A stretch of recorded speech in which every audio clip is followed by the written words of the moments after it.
remember the morning light on the veil, soft, milky, and still. It was the kind of light that should have promised happiness. Instead, it marked the moment everything began to unravel. My wedding dress hung near the window, shimmering faintly in the quiet. Every stitch carried my mother's memory, every pearl sewn by her careful hands before she passed. I thought wearing it would make me feel closer to her. I didn't know it would become the weapon my sister used against me. Her name is Lila. 3 years younger, effortlessly charming, the kind of woman who could smile and make you doubt your own anger. Growing up, I mistook her envy for affection. She borrowed everything, my books, my clothes, even my words. But that day, she borrowed something she could never return. It was early before dawn when I heard the back door close. The sound was soft but certain, the way guilt often moves. At first, I thought it was nerves, pre-wedding anxiety. Then I saw the empty hanger, the faint indentation where the dress had hung. My breath caught like fabric snagging on thorns. I called her phone, no answer. I checked the car, gone. Only then did it make sense why she'd offered to help me the night before, insisting she'd keep the dress safe. I should have known safety wasn't her gift. When I told my fiancé, Owen, he looked confused more than angry. Maybe it's just a misunderstanding, he said, his tone too calm, too practiced. That word, misunderstanding, lodged itself in me like a splinter. I'd heard it too many times growing up, every time Lila twisted truth into sympathy. By noon, the guests had started calling, the florist was waiting, and I was standing barefoot in a house that felt smaller with every unanswered question. My maid of honor, Clara, tried to console me. "You can still wear something else," she whispered. But it wasn't about fabric anymore. It was about something older. Every moment I'd been told to forgive, to let Lila shine. If you've ever felt this way, I'd tell anyone listening now, tell me where you're listening from. Because there's a kind of betrayal that doesn't scream. It just sits in your chest, rearranging the air until even breathing feels like surrender. The phone finally buzzed at 3 p.m. A message from Lila. No apology, no explanation. Just a photo. Her in my wedding dress, smiling in front of a mirror. The caption reading, "It fits perfectly. You should have known it always would." I didn't cry. Not then. Instead, I felt an eerie calm, like the world had gone silent so I could finally hear myself think. I looked around the room. My bouquet still fresh, the ring waiting on the table. The mirror across the wall caught my reflection. Me without the dress, without the illusion. For the first time, I saw what my mother used to warn me about. Some people don't want what you have. They want to become you. As the sun began to set, I made a choice. Not to chase her, not to scream, but to let her believe she'd won. Because sometimes, silence is the only tool sharper than revenge. And in that silence, I began planning the surprise she'd never forget. The next morning arrived with the same brightness that had mocked me the day before. Sunlight touched every corner of the house, yet everything felt colder, as if even the walls knew something sacred had been taken. The wedding was officially postponed. No public scandal, just a quiet message to the guests that family matters had caused a delay. I let everyone believe it was illness, grief, anything but what it truly was. Betrayal dressed in silk. For 2 days, I stayed silent, not out of shock anymore, but to listen, to the conversations people thought I couldn't hear, to the way Owen's voice changed when he spoke to her on the phone. He didn't say much, but tone is its own language. There was hesitation there, a strange gentleness reserved for someone you shouldn't be gentle with. I knew it then. The dress wasn't the whole story. It was only the beginning. I spent those quiet days in reflection, replaying every moment that had led to this one. Lila had always known how to turn sympathy into power. When our mother passed, she cried louder than anyone, and the neighbors said she was so sensitive. When I got my first job, she smiled, then told everyone she had always guided me. Her praise was a blade disguised as affection. I just never noticed how sharp it had become. On the 3rd day, I went to the boutique where the dress had been purchased, needing to see if she'd been there. The seamstress recognized me immediately. "You came back?" she asked, confused. "You said you needed the hem adjusted for tomorrow." My pulse stilled. "She said that?" The woman nodded. "Yes, Miss Lila told me you wanted it ready early for your private ceremony." Private ceremony. The phrase hung in the air like perfume that wouldn't fade. I thanked her, left quietly, and stood outside. the city noise distant and muffled. So that was her plan. Wear the dress not just to hurt me, but to rewrite the story entirely. That evening, I called Owen. My voice was steady, even kind. "Are you free tomorrow?" I asked. "There's something we should discuss before the guests start asking questions."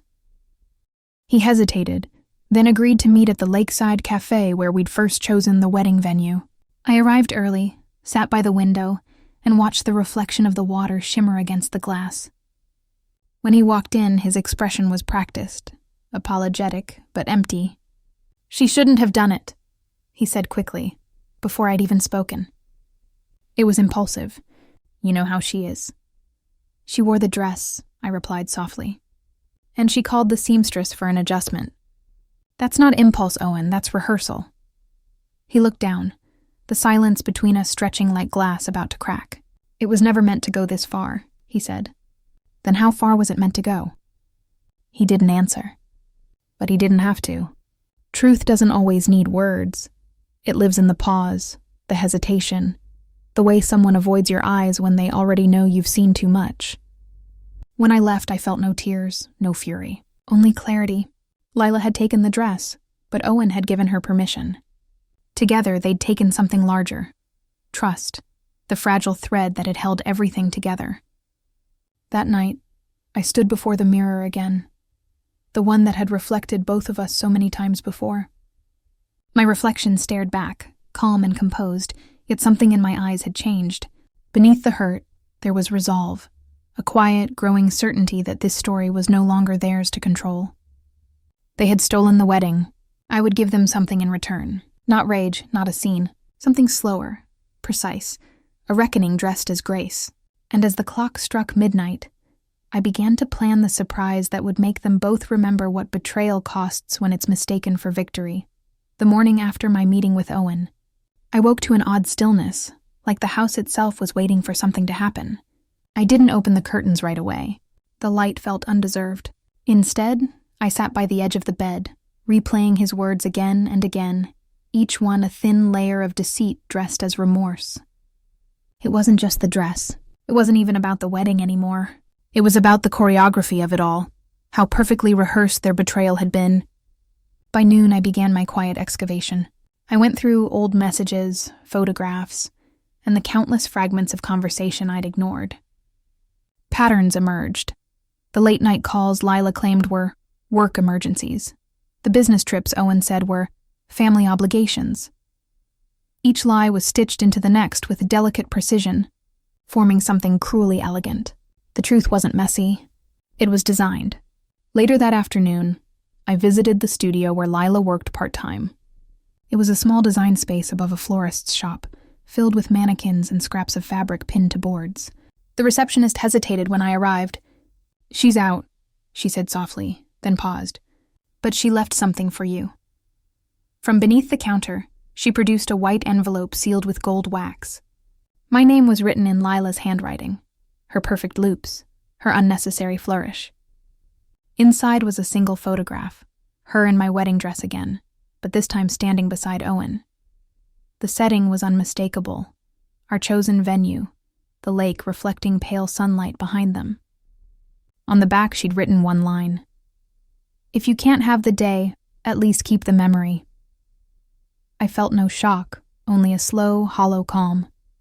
Betrayal, when repeated often enough, begins to lose its novelty. I thanked the receptionist, left the building, and stood in the drifting scent of roses from below. The world continued as if nothing had happened. People buying flowers, cars humming past, life refusing to pause for heartbreak. That evening I poured a glass of wine and began making calls. Quiet ones. A photographer friend who owed me a favor. The event planner who'd been working with Owen and Lila without realizing the switch. A few gentle questions. A few confirmations. Yes, there had been another ceremony planned. A small private event scheduled for the same date my wedding was meant to take place. It was strange. How betrayal tries to bury itself in secrecy, yet always leaves a trail of small truths behind, like crumbs waiting for someone brave enough to follow. I didn't confront them, not yet. Instead, I attended the venue the next morning under the pretense of collecting my canceled booking documents. The coordinator, unaware of the storm she was stepping into, greeted me warmly. "We're so glad your sister kept the same date," she said cheerfully. "The dress rehearsal yesterday was beautiful." For a moment, everything stopped. The air, the heartbeat, the very idea of fairness. I smiled, slow, deliberate. "I'm glad to hear it," I replied. "I'll be there for the final rehearsal, too." As I walked away, I realized how close the end was. Not for me, but for them. The surprise wasn't revenge for the sake of pain. It was the unveiling of truth so absolute it would dismantle their illusion completely. That night, I stood before the mirror again. It had become my confessional, my silent witness. I imagined her reflection overlapping mine. Her smile stretched thin, her confidence built on stolen light. And then I saw it. The final image I would let her destroy herself with. A wedding that wasn't hers, a crowd that wasn't hers, a surprise that would make her remember who she'd tried to replace. As the clock in the hallway struck midnight, I pressed my fingers to the cold glass and whispered the words she'd written on her photo. "If you can't have the day..." Then softly, with a steadiness I hadn't felt before, I finished it aloud. "Then make the truth your memory." The day of their ceremony came wrapped in sunlight, the kind that looked almost holy, too pure for the lies it was about to expose. I arrived early, blending into the quiet bustle of florists, caterers, and staff, who thought I was just another vendor verifying last-minute details. The lake shimmered beyond the glass windows, and the air smelled faintly of lavender and fresh linen, the scent I had chosen for what was meant to be my day. The planner greeted me warmly, still unaware. "Everything is perfect," she said, smiling. "Your sister has impeccable taste." I almost laughed at that. Lila had never been creative. She was a collector, of things, of people, of lives that weren't hers. I nodded politely and slipped away before she could ask more. From the balcony above the hall I could see everything. The guests arriving, the delicate strings of the quartet tuning up, the white chairs facing the altar that I had picked months ago. Then I saw her, Lila, descending from a silver car, radiant in my dress. The veil floated behind her like a lie made visible. Owen followed close, his hand on her back, guiding her as if he hadn't once promised me that same touch would never belong to anyone else. There was no anger left in me, just a kind of sad clarity. I had learned by then that revenge didn't need cruelty. It only needed truth revealed at the right moment. I waited until the ceremony began. When the officiant spoke, his words echoed faintly through the sound system. Guests leaned forward, expectant, believing they were about to witness love. But love doesn't bloom in stolen soil, and that was precisely what I had come to show them. At the front of the hall, beside the projector meant for their slideshow, stood a man from the media company I had quietly hired, a videographer who owed me a favor. At the exact moment the officiant asked if anyone objected, the lights dimmed. The music faded. A hush fell. Then, the screen behind them flickered to life. At first, it was just photos. Our childhood, family gatherings, laughter frozen in better years. But slowly the tone shifted. Images of Lila and Owen, secret dinners, shared messages, her hand in his before the engagement was even announced. And finally, her text, the one that started it all. "She doesn't deserve any of it. You and I will make it right." The room gasped. Lila froze. Owen turned to her, his face paling as the truth played in front of everyone they'd tried to deceive.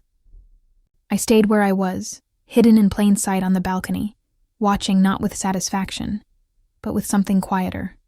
Closure, maybe. "Below?" Lila stammered, searching for words that could undo what everyone had seen. But there are no words strong enough to stitch integrity back together once it's torn apart in public. The officiant stepped back. Guests whispered. Someone coughed, the sound sharp in the silence. And then I walked down the stairs, not fast, not triumphant, but steady. When Lila's eyes met mine, I saw it, fear first, then shame. Not because of what she'd done, but because she'd finally lost the narrative. I reached her without raising my voice. "You took the dress," I said softly, "and the life that came with it. But the truth fits me better." No one spoke. I turned to leave before the silence could collapse into pity. Outside, the air was crisp, the wind carrying the faint hum of disbelief from the hall behind me. I didn't look back. By evening, the story had already begun to circulate. Whispers of betrayal, headlines about the wedding that wasn't. I didn't respond to any of them. Some truths don't need clarification. They just need to breathe. When I got home, the house felt lighter than it had in weeks. I hung my mother's veil back by the window where it belonged, the lace catching the last glow of sunset. Justice, I realized, didn't always roar. Sometimes it arrived quietly, dressed in calm, walking through the ruins of deceit with grace. And that, I thought, was the real surprise. In the days that followed, the world felt strangely quiet, as if the noise of the wedding had taken all the air with it.